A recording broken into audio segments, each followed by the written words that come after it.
है वो हमने फार्मूले के जरिए इसे सॉल्व करना है बाय फार्मूला।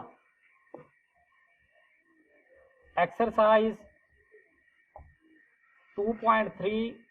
को हम सॉल्व करेंगे और इसे हम सॉल्व बाय फार्मूला करेंगे। तो सबसे पहले इस एक्सरसाइज में यूज होने वाले फार्मूले हमें उसका पता होना चाहिए कि हमारे पास वो फार्मूले कौन से हैं। सेकेंड ईयर का चैप्टर नंबर 2 और chapter number 3 examination point of view से बहुत ही अहम है, क्योंकि मोस्टली क्वेश्चन जो हैं वो इस चैप्टर में से यानी 2 और 3 में से आते हैं।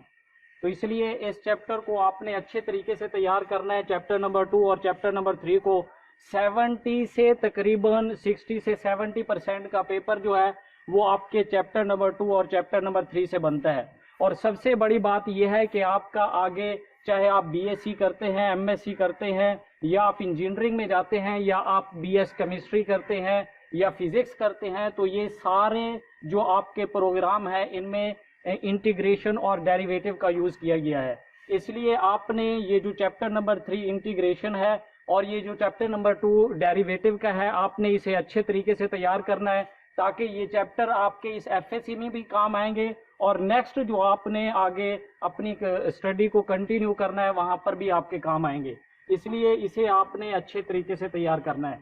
अब एक्सरसाइज 2.3 को सॉल्व करने से पहले हम फार्मूले देखेंगे कि हमारे पास वो कौन से फार्मूले हैं जो एक्सरसाइज 2.3 में यूज होंगे।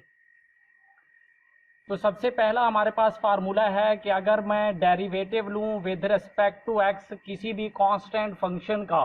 कांस्टेंट फंक्शन हमारे पास क्या होता है, जिस तरीके से आपके पास 2, 3, 4, 5, -1, -2, -3, या वो अंडर रूट की फॉर्म में हूं, या वो किसी आपके पास कोई भी यानी आपका नंबर हो सकता है, 1 भी हो सकता है, 2 भी हो सकता है, 3 -1 भी आ सकता है, -2 भी आ सकता है, -3 भी आ सकता है।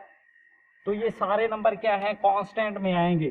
तो जो हमारे पास डेरिवेटिव होता है कांस्टेंट नंबर का, वो किस चीज के इक्वल होता है, वो 0 के इक्वल हो जाएगा। किसी भी कांस्टेंट का जो हमारे पास डेरिवेटिव होता है विद रिस्पेक्ट टू एक्स, तो वो किस चीज के इक्वल होता है, वो 0 के इक्वल हो जाएगा। किसी भी कांस्टेंट फंक्शन का जो डेरिवेटिव होता है वो हमारे पास क्या होता है, इज इक्वल टू 0 के बराबर होता है। इसी तरीके से हमारे पास जो सेकंड इसका फार्मूला है, हमने डेरिवेटिव लेना है विद रिस्पेक्ट टू एक्स। अगर हम एक्स का लें, अब हमने डेरिवेटिव लिया किसका, एक्स का हम लें, तो वो किस चीज के इक्वल होता है, ये हो जाएगा 1 के इक्वल। क्योंकि आप अगर इसे देखें तो ये कौन सी फॉर्म बन रही है, d/dx, तो d/dx से कैंसिल हो जाएगा, तो वो ये किस चीज के इक्वल आ जाएगा, 1 के इक्वल आ जाएगा। इसी तरीके से अगर हमारे पास थर्ड में इसी c के x के साथ क्या हो, एक कांस्टेंट फंक्शन मल्टीप्लाई हो, यानी d/dx, और x के साथ हमारे पास क्या हो, कोई कांस्टेंट फंक्शन हो, तो हम क्या करते हैं, कांस्टेंट फंक्शन को हम बाहर निकाल लेते हैं, यानी हमारे पास आ जाएगा कांस्टेंट फंक्शन और डेरिवेटिव साथ में आ जाएगा किसका, x का। और हमें पता है कि जो x का डेरिवेटिव होता है वो किस चीज के इक्वल होता है, वो होता है 1 के इक्वल। तो हमने इसे लिख देना है कि हमारे पास ये आ जाएगा c और साथ में 1, यानी वो कांस्टेंट फंक्शन के इक्वल हो जाएगा। जब हम डेरिवेटिव लेते हैं विद रिस्पेक्ट टू x,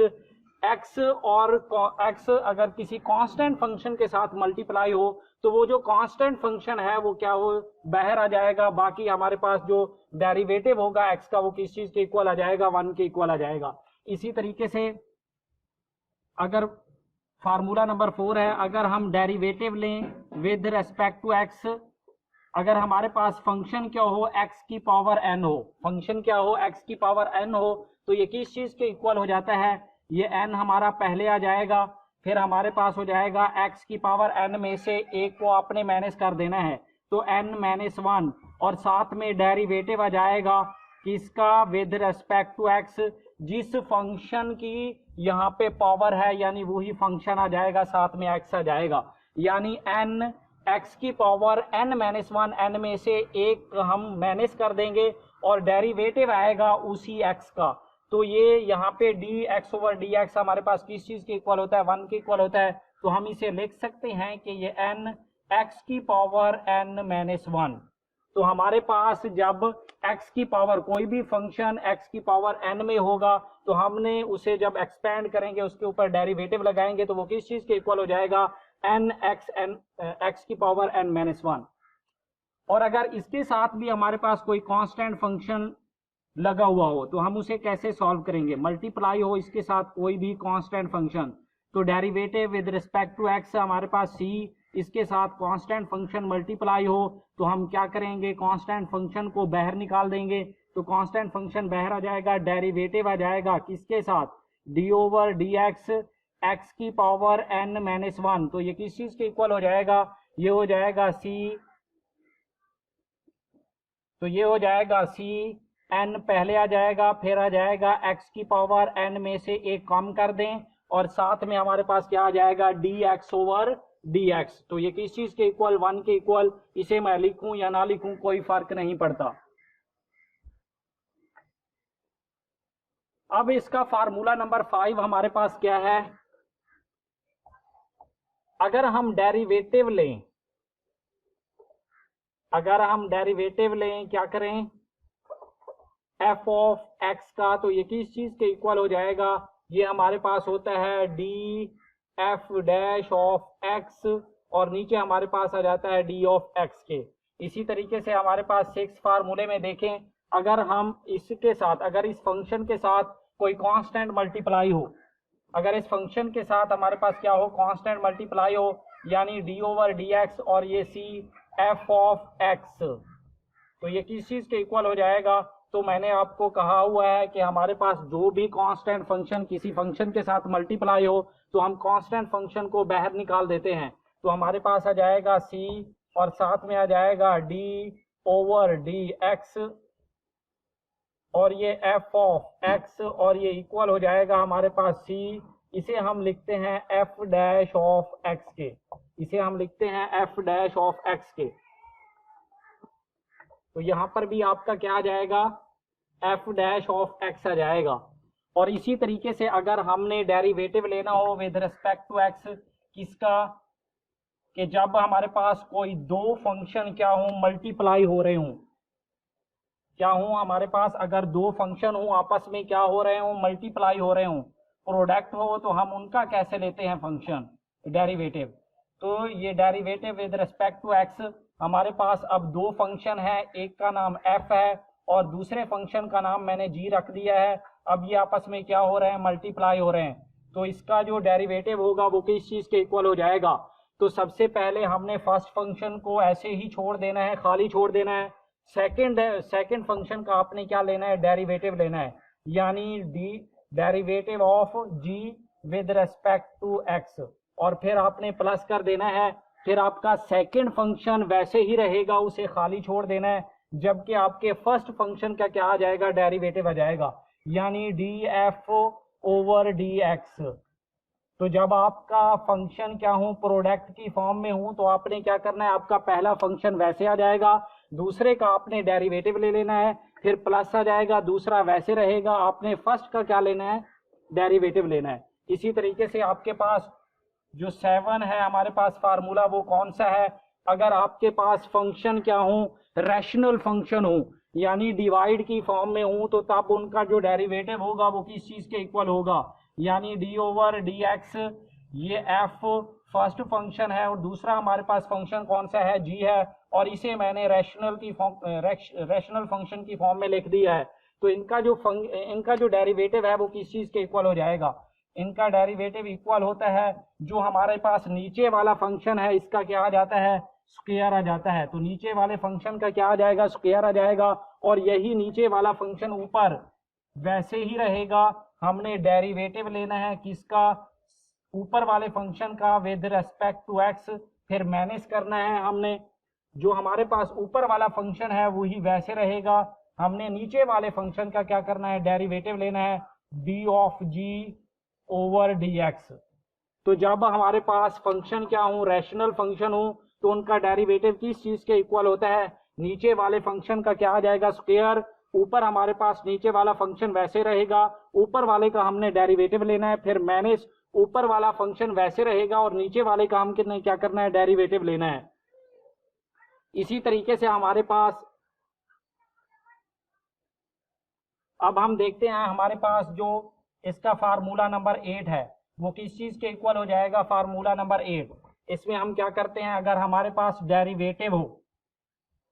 अगर हमने डेरिवेटिव लेना हो किसी भी एक्सपोनेंशियल फंक्शन का, हमें पता है कि एक्सपोनेंशियल फंक्शन क्या होता है, e की पावर समथिंग जो है वो हमारे पास क्या हो जाएगा, एक्सपोनेंशियल फंक्शन हो जाएगा। तो अगर मैं एक्सपोनेंशियल फंक्शन का डेरिवेटिव लूं तो वो किस चीज के इक्वल, यानी e की power u is equal to किस चीज के इक्वल हो जाएगा, ये हो जाएगा हमारे पास e की पावर u। वैसे फिर जो इस एक्सपोनेंशियल की पावर है उसका क्या हो जाएगा, डेरिवेटिव हो जाएगा, यानी du ओवर क्या आ जाएगा, dx आ जाएगा। इसी तरीके से अगर हमारे पास इसके साथ कोई कांस्टेंट भी लगा हुआ हो, कोई हमारे पास रियल नंबर इसके साथ लगा हुआ हो, यानी d ओवर dx के साथ कोई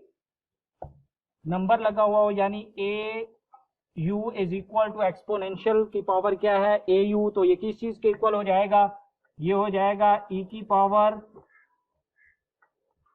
पावर au, फिर डेरिवेटिव आएगा किसका, au का, और साथ में क्या आ जाएगा, dx आ जाएगा। तो मैंने आपको बताया था कि हमारे पास a जो है एक कांस्टेंट नंबर है, यहाँ पे ये बाहर आ जाएगा, तो ये किस चीज के इक्वल आ जाएगा, a e की पावर au, और साथ में आ जाएगा derivative of u with respect to x।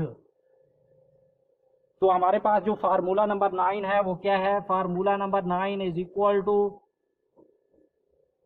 अगर हमारे पास फंक्शन क्या हो, कोई लॉग की फॉर्म में हो, लॉगरिथमिक फंक्शन हो, यानी हमारे पास कोई नेचुरल लॉग भी हो सकता है, तो हमारे पास अगर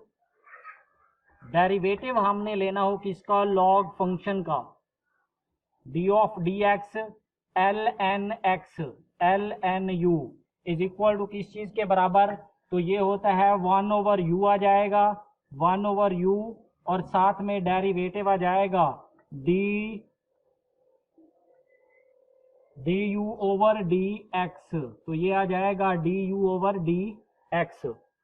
तो अगर हमने किसी लॉग का डेरिवेटिव लेना हो तो वो किस चीज के इक्वल होता है, 1 ओवर u,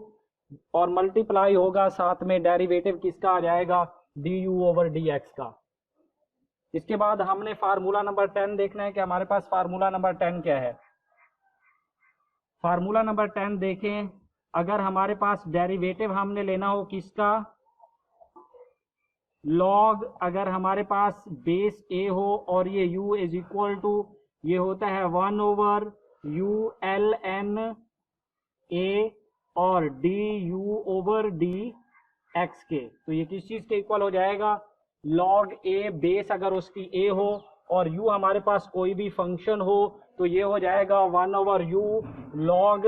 ln a और ये du ओवर dx। इसी तरीके से फार्मूला नंबर 12 हमारा 11 क्या हो जाएगा, अगर हमारे पास कोई ऐसा फंक्शन हो, आपस में मल्टीप्लाई या माइनस हो रहे हों, जितने भी चाहे फंक्शन हो, यानी हम उनका डेरिवेटिव लें d over dx with respect to x। अगर हमारे पास फंक्शन हो, एक मैंने f ले लिया, इनके दरमियान में प्लस या माइनस हो, दूसरा फंक्शन मैंने g ले लिया, इनके बीच में क्या हो, प्लस या माइनस हो, फिर मैंने h लगा दिया, फिर प्लस माइनस, और ये सोआन जितने भी चाहे फंक्शन हो, अगर फंक्शन के बीच में, फंक्शन के दरमियान में प्लस माइनस लगी हुई हो तो वो किस चीज के इक्वल हो जाता है, तो हर एक का क्या हो जाएगा, अलहदा अलहदा डेरिवेटिव आ जाएगा, यानी हमारे पास आ जाएगा df ओवर dx, और फिर आ जाएगा plus minus dg over dx, फिर आ जाएगा plus minus dh over dx, फिर आ जाएगा प्लस माइनस, और ये सोआन ऐसे चलता जाएगा। तो यानी हर एक का क्या हो जाएगा, अलहदा अलहदा डेरिवेटिव आ जाएगा। तो आपने ये फार्मूले ज़बानी याद रखने हैं कि हमारे पास जो फर्स्ट किसी भी कांस्टेंट का जो डेरिवेटिव होता है वो क्या होता है, 0 के बराबर होता है, और जिस फंक्शन के साथ हम क्या कर रहे हैं, विद रिस्पेक्ट टू डेरिवेटिव कर रहे हैं, अगर वही फंक्शन आ जाए तो वो किस चीज के इक्वल होता है, 1 के इक्वल होता है। और अगर किसी फंक्शन के साथ कांस्टेंट लगा हुआ हो तो हम कांस्टेंट को बाहर लगा देते हैं और उसी फंक्शन का क्या आ जाता है, डेरिवेटिव आ जाता है। और इसी तरीके से अगर फंक्शन की पावर क्या हो, n हो, यानी उसकी समथिंग पावर हो, 1 भी हो सकती है, 2 भी हो सकती है, 3/2 भी हो सकती है, कुछ भी इसकी वैल्यू हो सकती है, तो वो क्या है, पावर पहले आ जाएगी, फिर उसी फंक्शन की पावर जो है हम क्या कर देंगे, एक कम कर देंगे और उसी फंक्शन का क्या आ जाएगा, डेरिवेटिव आ जाएगा। इसी तरीके से अगर उनके साथ कोई कांस्टेंट हो तो कांस्टेंट क्या हो जाएगा, बाहर हो जाएगा। फिर हमने देखा कि हमारे पास फंक्शन था, उसका हमने जब डेरिवेटिव लिया तो वो किस चीज के बराबर आया, एफ डैश एक्स के, और अगर उसके साथ कोई कांस्टेंट फंक्शन हो तो हम उसको क्या करते हैं, बाहर निकाल देते हैं। तो 6 जो हमारे पास ये 7 था, हमारे पास जो 7 है ये 8 हो जाएगा, ये 9, ये 10, ये 11,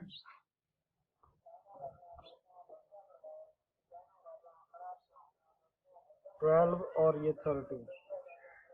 तो अगर हमारे पास कोई फंक्शन प्रोडक्ट की फॉर्म में हो, अगर कोई फंक्शन मल्टीप्लाई हो रहे हो आपस में, तो उनका जो डेरिवेटिव होता है वो किस चीज के इक्वल होता है, यानी फर्स्ट फंक्शन को हमने वैसे छोड़ देना है, सेकंड फंक्शन का हमने डेरिवेटिव लेना है, फिर प्लस आ जाएगा, सेकंड फंक्शन को हमने वैसे छोड़ना है और फर्स्ट फंक्शन का क्या आ जाएगा, डेरिवेटिव आ जाएगा। अगर हमारे पास कोई फंक्शन क्या हो, डिवाइड की फॉर्म में हो, यानी रैशनल फंक्शन हो, तो हमने क्या करना है, नीचे वाले फंक्शन का स्क्वायर आ जाएगा और यही नीचे वाला फंक्शन ऊपर वैसे ही रहेगा, फिर ऊपर वाले का हमने डेरिवेटिव लेना है, फिर माइनस आ जाएगा, ऊपर वाला वैसे ही रहेगा, फिर हमने नीचे वाले का क्या करना है, डेरिवेटिव लेना है। इसी तरीके से अगर हमारे पास कोई एक्सपोनेंशियल फंक्शन हो तो हमारे पास वही एक्सपोनेंशियल फंक्शन आ जाएगा और एक्सपोनेंशियल की जो भी पावर होगी उसका क्या आ जाएगा, डेरिवेटिव आ जाएगा। इसी तरीके से एक्सपोनेंशियल फंक्शन के साथ कोई कांस्टेंट फंक्शन लगा हुआ हो तो उसका जो डेरिवेटिव होता है वो किस चीज के इक्वल होता है, इस चीज के इक्वल आ जाएगा। इसी तरीके से अगर हमारे पास कोई लोगरिथमिक फंक्शन हो, यानी लॉग वाला फंक्शन हो, तो वो किस चीज के इक्वल हो जाएगा, 1/u। उसके साथ जो भी लॉग के साथ फंक्शन लगा हुआ है वो डिवाइड में आ जाएगा और फिर उसी का क्या आ जाएगा, उस फंक्शन का डेरिवेटिव आ जाएगा। इसी तरीके से अगर हमारे पास कोई लॉग जिसकी बेस a हो और u उसका फंक्शन हो, तो वो किस चीज के इक्वल आ जाएगा, 1/u, और ये ln a du/dx के इक्वल हो जाएगा। इसी तरीके से अगर हमारे पास बहुत सारे फंक्शन हो, एक से ज्यादा फंक्शन हो और उनके बीच में, उनके दरमियान में प्लस या माइनस लगा हुआ हो, तो हम हर एक का अलहदा क्या करते हैं, डेरिवेटिव लेते हैं। हर एक का हम क्या करेंगे, अलहदा डेरिवेटिव लेंगे। और इसी तरीके से अगर हमारे पास प्रोडक्ट की फॉर्म हो तो हम दो को पकड़ के प्रोडक्ट फार्मूला लगाते जाएंगे और ये जहां तक जाएगा हम इसे करते जाएंगे। तो ये फार्मूले हैं एक्सरसाइज 2.3 को सॉल्व करने से पहले ये आपने लिख लेने हैं और इसे ज़बानी याद रखना है।